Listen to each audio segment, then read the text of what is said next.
Rudy. Big trade over the weekend. You and Karl were obviously very close. Just how do you process that move, and what are your thoughts when you think about that? It was a big surprise. Not something anyone expected a few days before training camp. So it was still processing it. Obviously, Cat is someone that I have a lot of love and respect for. We've had 2 years together, and I'm really grateful for the time that we spent together. When I got there, since day one, he embraced me. He did anything he could to help me be the best version of myself, on and off the court. So I'm really grateful for that. And yeah, when it comes down to the trade, it's part of the business that we're in. So it's never easy, and it's always, you never know what's good, what's bad, who is the winner, who is the loser. I think time always usually reveals that. But yeah, definitely gonna miss him. And obviously I know he's gonna do great in New York. And I wish him the best always. He's a very kind human being. So I'm grateful that we were able to, in the short amount of time that we got, to show that we could make pretty good things happen, as a team and as teammates. So, wish him the best, and looking forward to see how he does. Rudy, we saw a year ago how much continuity seemed to help this team in year 2 of you being here. What is it like now when you'll have 2 pretty major pieces in the rotation come in after the start of camp? What is the process? Do you anticipate how quickly can you guys kind of ramp up and kind of find some of that continuity here with those guys? I have zero doubt, about their ability to fit in to who we are as a team. I think they're both guys that play winning basketball. They're both really tough, and they also both got experience. And they've been on winning teams. Dante won a championship with the Warriors. So we know who we are as a team. So I think we got the whole training camp to really try to get them in the to understand what we try to do, which is be a great defensive team, and offensively I think that just it's going to be a process to just even for us as a team, adjusting to not having Cat. I think it's going to probably make us play a little different brand of basketball. But yeah, we're gonna have the whole training camp and the whole season to figure that out, and hopefully be ready for to get to where we want to get, which is try to win a championship. Julius, can you give us a specific scouting report on Julius? I mean, you've obviously played against him a lot. What's he like to play against, and what does he bring? Against on Julius. He's a very tough player.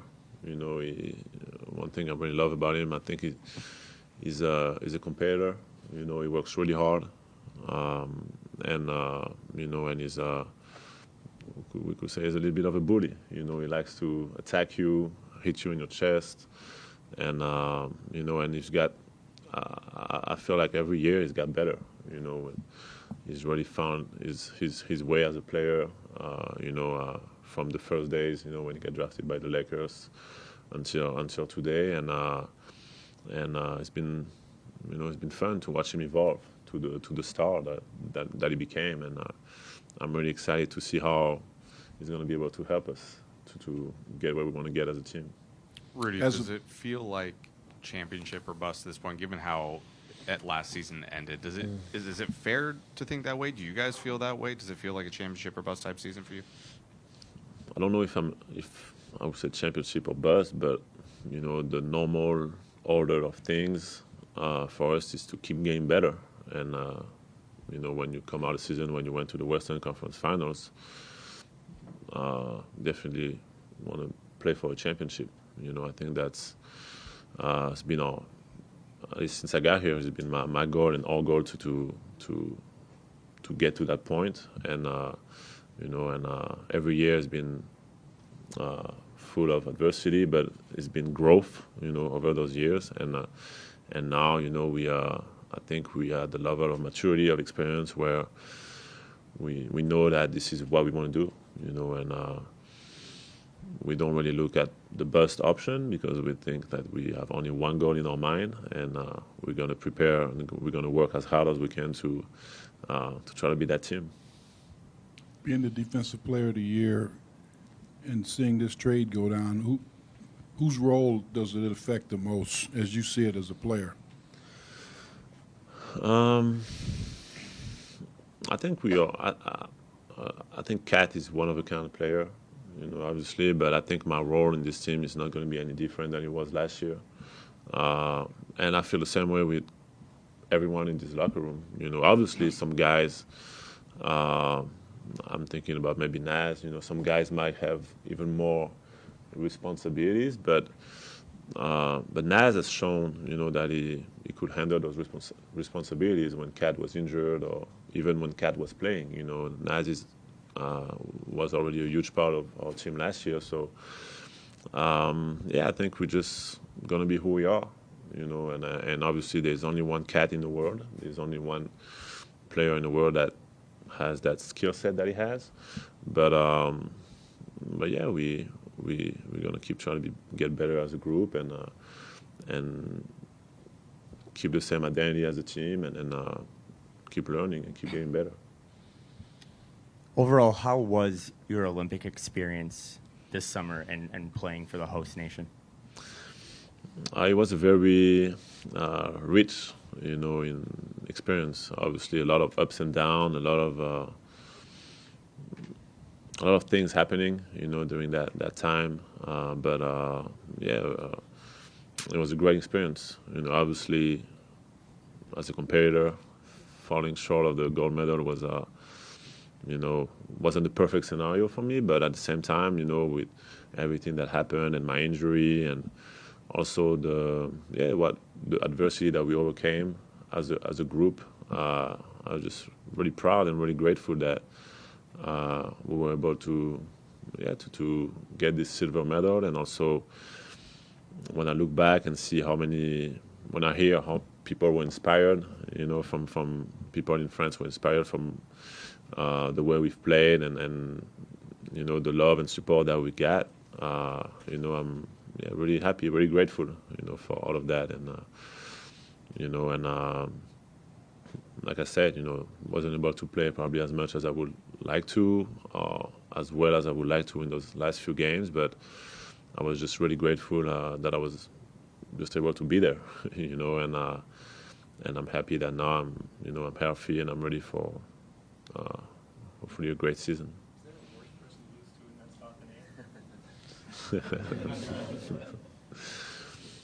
I mean, I don't know about that, but I was happy for him. You know, I always thought that him playing in a national team was always going to be a great experience as a man and as a player. You know, being able to travel the world, discovering new culture. He enjoyed Paris. He had a good time. So I was just happy for him. You know, and there's nothing better, you know, for you as a young player and being around so many great players. You know, I think is definitely something that changed his approach on the game. Rudy, for whatever reason, you seem to be a popular talking point on podcasts or social media or things like that at various points throughout the summer. I'm wondering at this point in your career, how do you use that? Does it motivate you? Do you ignore it? You know, how do you view that when you see so many people having an opinion about you and your career at this point in your career? I think part of it is I embrace it, you know, because when people talk about you, it means you creating something inside their head, right? You whatever you are doing, you know, is creating conversations, is creating debate. So when I was younger, I used to really get a little more affected by it.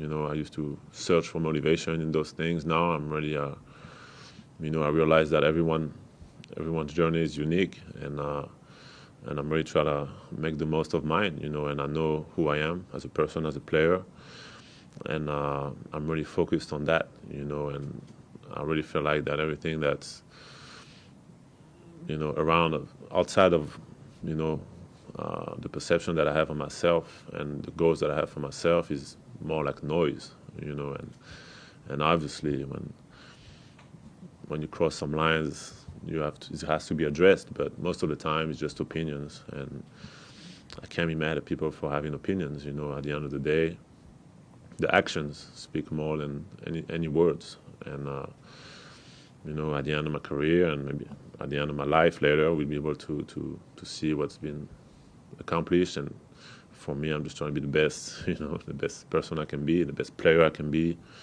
the best father I can be, and keep doing the things that I'm doing for the world. And the rest is all in my control.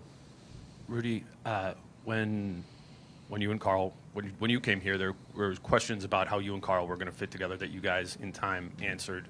There's going to be questions about how you and Julius fit together. What's going to go into answering those questions and making that pairing work like the last one did? I guess the court. I can tell you so many amazing things right now, but I think it's going to be.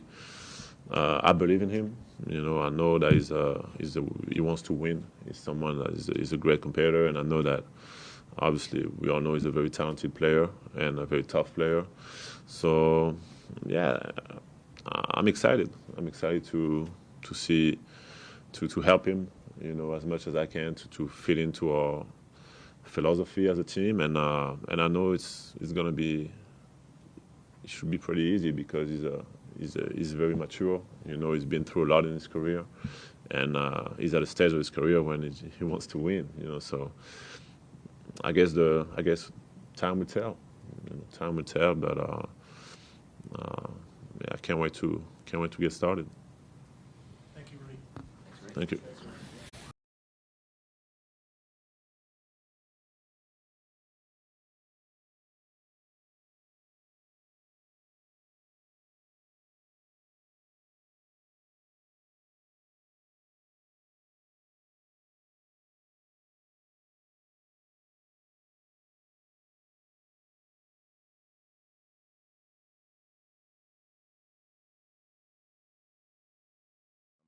I'm ready to get they're not here yet, so I'm ready to get to know them and try to figure it out and get it figured out as fast as we can because we're trying to get back to where we was and go even farther. Does that come as a surprise to you? Do they Tim? Do they check in with you and hey? I was on a plane, so they couldn't really check. Yeah, I was in the air, so they couldn't really check in with me. What was it like just building that relationship with Kat over these last few years? It was incredible. That's what we talked about once I landed. We talked on the phone, through messages, and we was just, talking to each other about everything, how it started. And he sent me a picture of him in the gym at 3 in the morning, so that was kind of funny.